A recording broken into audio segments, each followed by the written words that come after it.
Pede! Ay, Tol! Asan diyan, Pede? Ha? Diyan! Yaman na, Pede! Ha? Ako may tawag! Gibalhin niyo, Pede? Dito ang kaban! Ha? Kaban! Uy! Grabe naman yung payata! Lagi man sayap dito! Umala ka rin! Unda kaya, Commander! Abunda! Ako na yung commander nga Commander na! Unda! ipadala din eh. Marco, Wala pangalan mo! Suko tayo na pangalan mo! Wala pangalan mo! ako si Commander Justin. Commander ka na, Pede! Basta ako yung naka-army dito sa Commander! Commander Justin! No, alam mo, Wala! Bang kumaya ka doon, medyo may kaila! 6 pa! Yung tribo ko. Punta na kayo doon! Oh! Huwag mo kailangan eh. Wala yung kaila yan na! Kailangan nyo!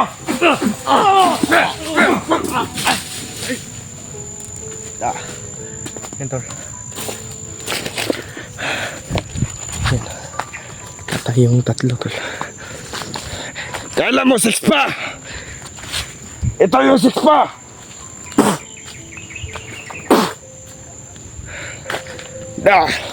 Right nila! Basta kayo tagsahan. Yun. Isang mapagpalang araw sa inyong lahat mga tol. Patuloy po tayo no, sa ating misyon at hindi ko pa rin pinapalayo o hindi ko pa nilalayuan yung kampo tol. Yung sinasabi ko kahapon. Yung kampo na nakikita ko. Kaya hindi tayo pwedeng pakampante tol kasi sobrang hirap tol sa ano na may bihag dyan. At siguro nandyan din si Julio tol. Kasi nakita ko sa video nila tol ay nakuha din siya ni Commander Warlo. At yun yung mga komento din. At hindi ko tayong kumpiyansa tol. At nandyan din yung nandyan lang yun ano yung kampo tol. At hindi natin nilalayuan eh. Kasi kinukontak natin yung mga kasamahan natin tol. You know, may nagkakasiyahan.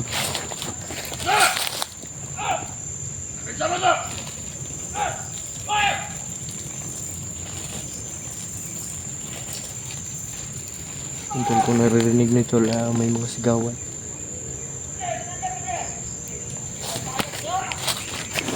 You know, may mga sigawan tol.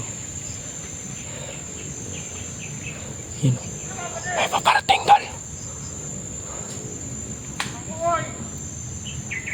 You know, may paparating tol. Kung nakikita nyo. You know,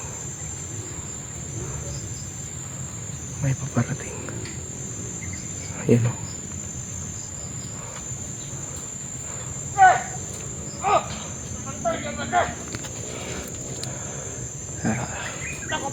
Nagmamas tayo tol para hindi tayo makilala at para ay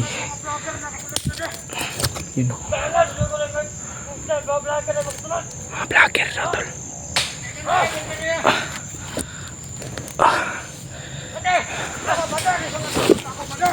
Handa lang tayo tol.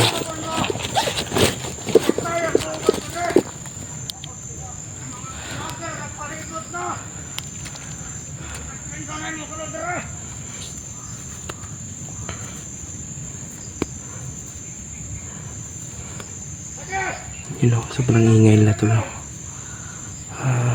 Kung naririnig nyo tol, sobrang ingay nila.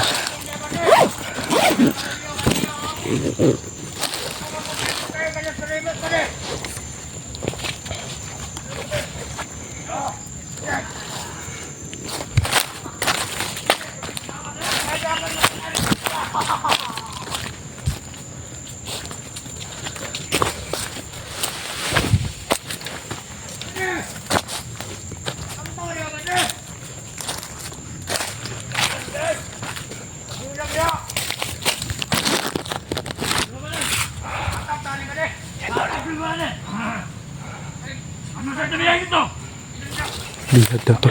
Yan tol. Ano ba yun tol? Si Julio daw tol. Si Julio. Si Julio daw.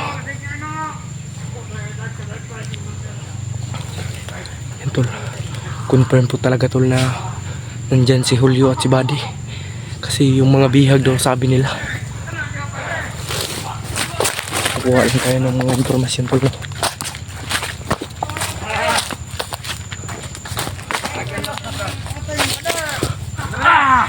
Atong bag ito ba na? Bihag daw, bihag. Ayaw! Mali na kapala! Galing na dito. Ay, wala na labas. Nilipat daw. Pagin na kabalo. Nilipat daw yung bihag tol. Dali ba? Dali mga balik dito.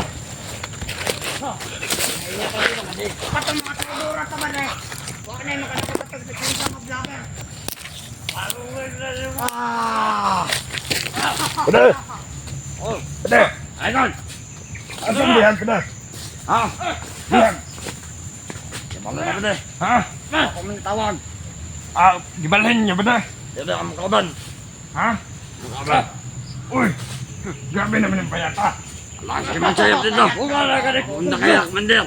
Abunda! Ako na yung commander nga Mandala! Punta! ipadala sila. Marco! Wala pangalan mo. Wala pangalan mo. Ako si Commander Justin. Commander ka na ba de? Basta ako yung nakaano dito sa Mandir. Commander Justin.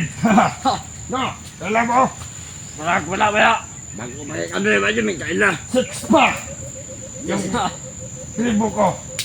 Pa. Oh, Kanan ba? Kami pa kinan sa tribo mo. Si Ong aras-aras. oh, six pa. Pantay na kayo doon. Huwag mo kailangan eh. Wala kang kaila yan na. Kailangan nyo.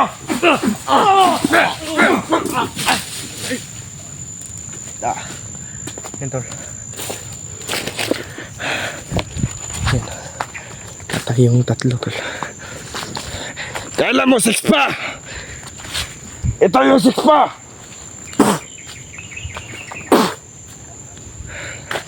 Da, right nila. Basta kay tagsahan. Da. Tig-ik. Akin na tong lighter mo. Ang sunugo na to ni.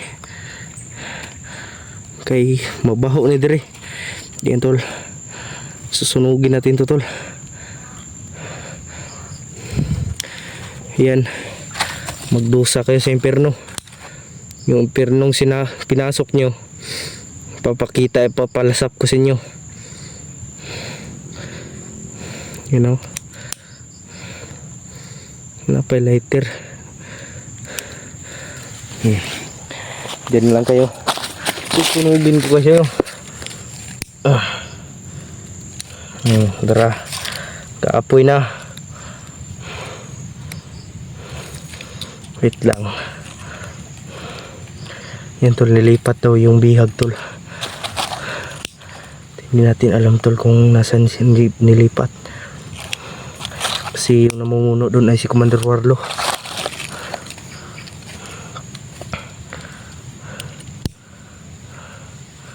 Dagkutan tamong mga buanga mo. Susunugin natin to tol. Hanggang sa ma-realize nila na mali talaga yung pinasok nilang mundo. May sarili tayong mundo, may sariling tayong mundo. Kaya yung napasok nyo lang ay mali.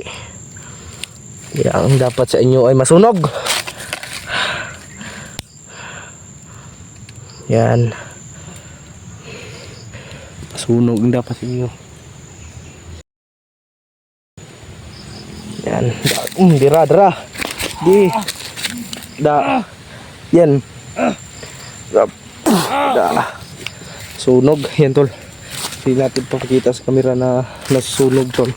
Kasi baka restrict tayo sa YouTube. Ito rin isa. Susunogin din natin to kasi panay ang pagbabato nito. Gumagamit ito ng masamang bisyo.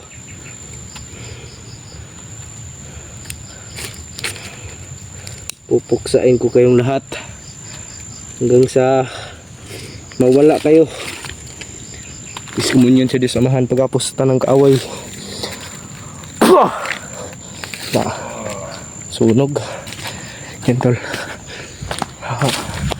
Kasalukuyan daw inilipat yung bihag tol. Siguro hindi yun kung si yung bihag lang tol ay inilipat, siguro si Julio lang yung inilipat tol. Siguro yung isang bihag ay si Buddy. Baka ay uy Diyos ko, huwag naman sana may mangyari yung nasa isipan ko tol.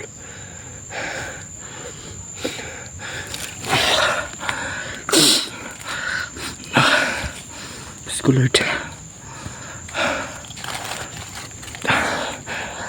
Yan tol, padilim na naman tol. At hirap na tayong malupit yung mga kasamahan natin tol. Kasi padami rin yung mga kalaban. Kaya huwag lang talaga tayong huwag tayong basta-bastang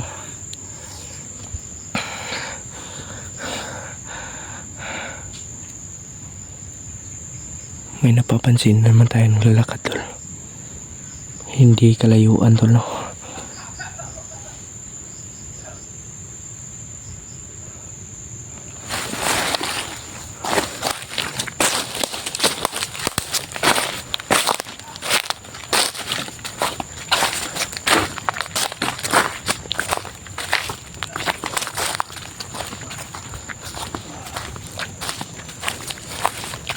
Sinunog natin yung mga katawan nila doon tol no.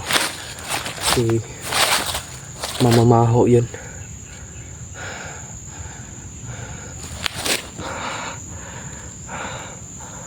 So, tahimik na naman tol.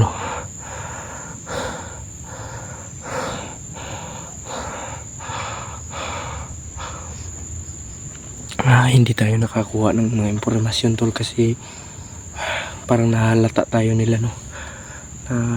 Kanina ay parang nahalata nila tayo na vlogger tayo. At kasamahan tayo ng kasi yung isa ay sumisinyas tol. Kaya yun tinuluyan ko na lang.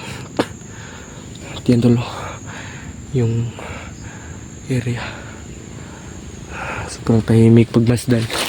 Pero ang nasa likod ng maskara nitong area na to ay napaka masahol pa sa lupa ay sa aso yung mga tao dito.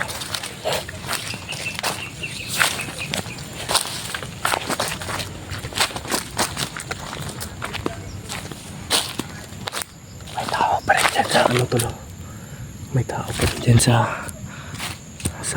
yung kampo na tinutukoy ko.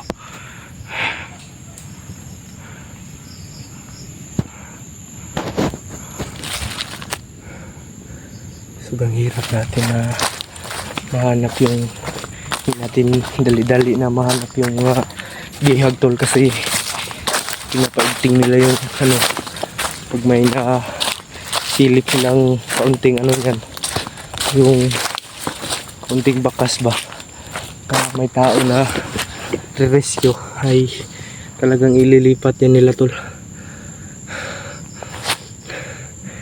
Ililipat nila kaagad yan. Yan, alas 5 na po ng hapon ngayon tol. At patuloy lang tayong lumalaban para sa ating kasamahan at kay Warlo. Dapat talaga nating makuha yun kasi yun yung susi talaga sa lahat ng siya yung may nakakaalam na sa mga galawan ng bundok ngayon sa kalihukan kung sa Bisaya tol. Diyos ko Lord. Yan tulay gayon pa man kahit mag-isa tayo ay mabilis din natin na tutukoy yung una lulukit yung mga kung saan na nalalagay yung mga bihag tol kasi hindi rin naman tayo malakas rin yung pang-amoy natin at natin yung pang-rinig natin. Yun yung pinakamabisang paraan tol sa pag nandito ka sa bundok. Yung pinakamabisang taktika. Kumbaga ay na tayo dito, unggoy na tayo sa bundok. Yun yung tawag tol. tol. Sana ay suportahan nyo pa rin ako tol, no, sa exploration natin. At nakontak natin si PJ tol, at sabi niya ay okay naman daw sila at may plano silang bababa tol, kasi yung dong na ano nila na yung nagbagong bandido ay pilit to silang pinapababa kasi mukhang delikado na daw yung ano niya, yung kalagayan niya dito sa bundok, kasi pinag-iinitan siya kasi siya yung may alam. At yung nabalitaan natin siguro na baguhan pa pala siya dito na recruit. May mga tao dyan tol, yung kampo na yan tol, may tao dyan. Tuloy-tuloy lang po tayo tol, at magtiwala lang tayo always kay Papa God. At sa desisyon natin tol ay nandyan po talaga si Lord sa ating desisyon. Kahit sa ano pa mang oras, dapat talaga ay yung Panginoon talaga yung may alam ng lahat, may alam ng ano, yung galawan ng mga kalaban. Kaya hindi mananalo yung kasamaan tol sa kabutihan. Yun yung itatak sa utak nyo. Yun tol, tara, tuloy tayo.